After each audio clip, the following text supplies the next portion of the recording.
जय जय साई राम साई राम साई राम। जय जय साई राम साई राम साई राम। जय जय साई राम साई राम साई राम। ओम साई राम। आप सभी का हमारी YouTube चैनल साईं फ़कीर मेरा में हार्दिक स्वागत है। मैं नीतू आपके समझ फिर से उपस्थित हुई हूँ बाबा की एक नई वीडियो के साथ। इसमें हम जानेंगे कि बाबा किस प्रकार शिरडी में अपनी दिनचर्या व्यतीत करते थे। आइए जानते हैं। जय साईं राम जी। आज की वीडियो में हम जिक्र करेंगे बाबा की दिनचर्या का कि बाबा अपना दिन पूरा कैसे बिताया करते और उस दिन के दौरान बाबा कैसे कैसे अपनी लीलाओं को परफॉर्म किया करते थे। आइए शुरू करते हैं। ओम साईं राम।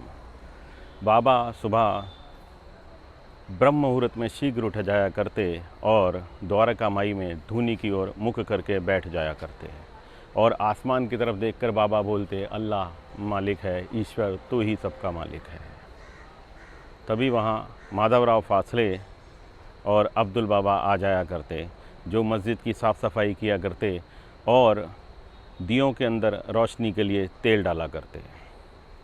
उसके तुरंत बाद ही शीघ्र सुबह सुबह बाबा के श्री चरणों के दर्शन करने और बाबा की सेवा करने के लिए भागोजी शिंदे वहाँ पहुँच जाया करते और भागोजी शिंदे नित्य ही बाबा के हाथ की मालिश किया करते, क्योंकि एक बार आग में बच्ची को बचाते हुए बाबा का हाथ जल गया, तो इसलिए बाबा के रोज़ मालिश करना उनका नित्य कार्यक्रम था।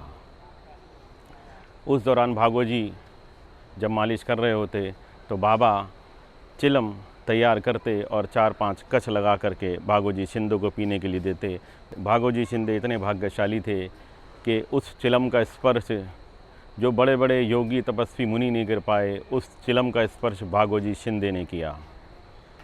सुबह सुबह जब बाबा का दर्शन करने के लिए लोग आते तो वहाँ लोग इकट्ठे हो जाते कि बाबा कब स्नान करेंगे, क्योंकि लोगों का ऐसा मानना था कि जिस जल से बाबा स्नान किया करते थे उस जल से लोगों की बहुत सारी बीमारियां दूर हो जाया करती थी। इसलिए लोग बाबा के स्नान करने का इंतज़ार किया करते थे। और बाबा 8:30 बजे 5 घरों से भिक्षा मांगने के लिए निकलते थे और भिक्षा के दौरान बाबा आवाज़ लगाते, ए माई एक रोटी का टुकड़ा मिले।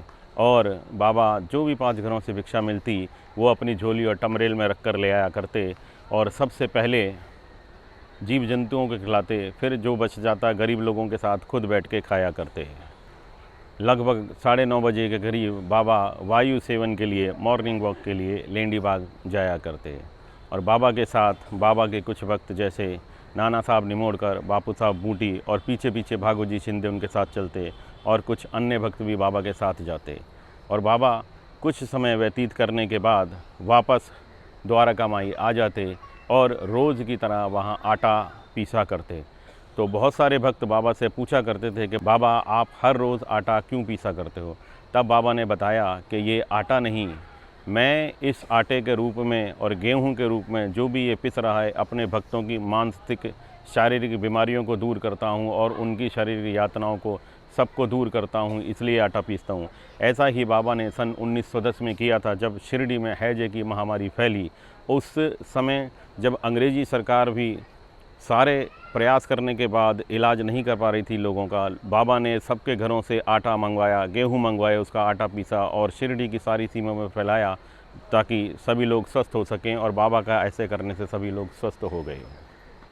बाबा अपने 2 भक्तों से मिलने के लिए, एक खुशहाल चंद जी जो राहता में निवास करते थे और दूसरे नाना साहब और बाबा साहब डेंगले जो नीम गांव में निवास करते थे, उनसे मिलने के लिए जाया करते थे।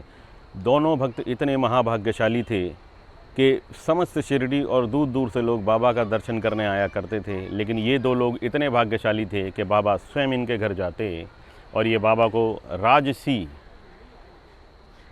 ढोल ठाट बाट के साथ बैंड बजाते हुए बाबा को अपने घर ले जाते और बाबा इनके घर भोजन करके फिर वापस आ जाते। और बाबा जब वापस आते तो वहाँ से पौधे मोल ले आया करते, जिनमें गेंदा, जूही, जही के पौधे लाया करते।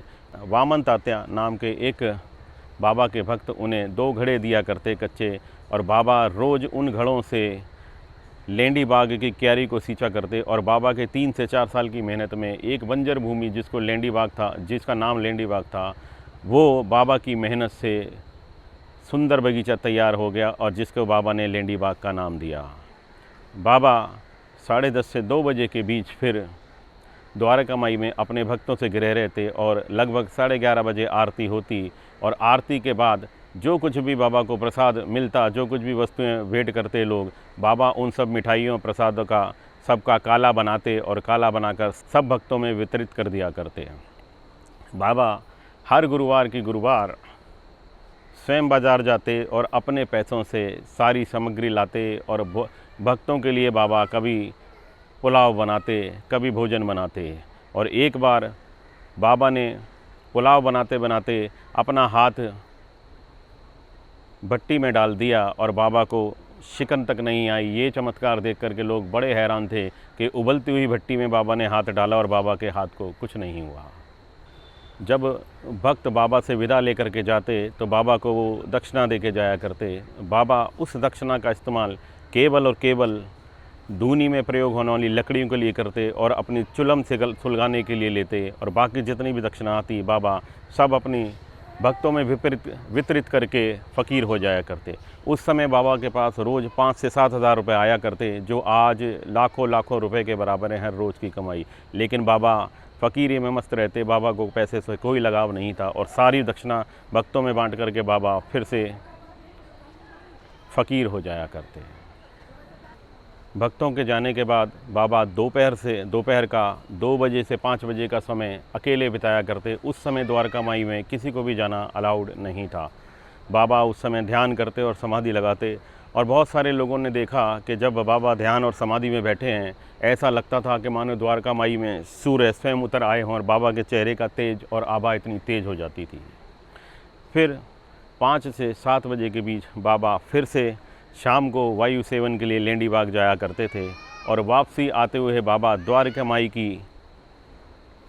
दीवार पर पीठ रखकर खड़े हो जाया करते थे और एक पैर के ऊपर दूसरे पैर को ऐसे खड़े रखते थे मानो कि भगवान श्री कृष्ण बांसुरी बजा रहे हों और वो दृश्य भक्तों के लिए देखने वाला हुआ करता था। बहुत सारे भक्त बाबा का उस समय दर्शन किया करते थे और बाबा उनको आशीर्वाद बांटा करते थे। रात को 8:30 बजे के दौरान लगभग बाबा का अंतिम दरबार लगता रात में, जब भक्त बाबा की आरती करते, पूजा करते और बाबा को भेंट देते। बाबा का नित्य नियम था कि बाबा एक रात द्वारका माई में शयन करते और दूसरी रात चावड़ी में शयन किया करते थे। जिस रात बाबा चावड़ी में शयन किया करते थे वो रात देखने वाली होती थी। हज़ारों दीपक जल और मशालें जल रही होती थी। ढोल नगाड़े, उस समय गुलाल और इत्र की वर्षा हुआ करती थी और कई भक्त बाबा को जरी और साफ़े का दोशाला भेंट किया करते थे और बाबा उसको ओढ़ करके द्वारका माई से चावड़ी में जाया करते थे। और चावड़ी में जाने के बाद बाबा की आरती, पूजा, सेवा और प्रसाद वितरण होता था और सभी भक्तों को बाबा आशीर्वाद देते और जो भी वस्तुएं मिलती बाबा उन सब भक्तों में बांट दिया करते और बाबा रात्रि को चावड़ी में शयन किया करते। बाबा का एक भक्त ताता कोते पाटिल अगले दिन सुबह बाबा के पास आते और बाबा को वापस द्वारका माई ले जाने का चावड़ी से निमंत्रण देते कि बाबा चलिए आज द्वारका माई वापस चलना है। और ऐसे ही ढोल ताशे की, नगाड़ों की आवाज़ और बाबा का जल्लूस निकलता और बाबा की आरती होती और बाबा को ढोल ताशे नगाड़ों के साथ, नपीरियों के साथ, गुलाल और इत्र की वर्षा के साथ वापस द्वारका माई लाया जाया करता। और ये परंपरा आज भी चल रही है। आज भी अगर जब आप शिरडी जाएं तो बृहस्पतिवार, गुरुवार को बाबा की पालकी निकाली जाती है और बाबा का जुलूस आज तक इसी तरीके से चल रहा है। तो इस प्रकार बाबा का नित्य कार्यक्रम, दैनिक कार्यक्रम होता था जिस प्रकार मैंने आपको बताया। अगले गुरुवार आपसे फिर मुलाकात होगी बाबा की एक नई लीला के साथ। हमारे चैनल को लाइक कीजिए, शेयर कीजिए और सब्सक्राइब कीजिए ताकि मैं बाबा की लीलाओं को जन जन तक प्रसारित कर सकूं। जय साईं राम। जय साईं राम, साईं राम, साईं राम। जय जय साईं राम, साईं राम, साईं राम। जय जय साईं राम, साईं राम। जय साई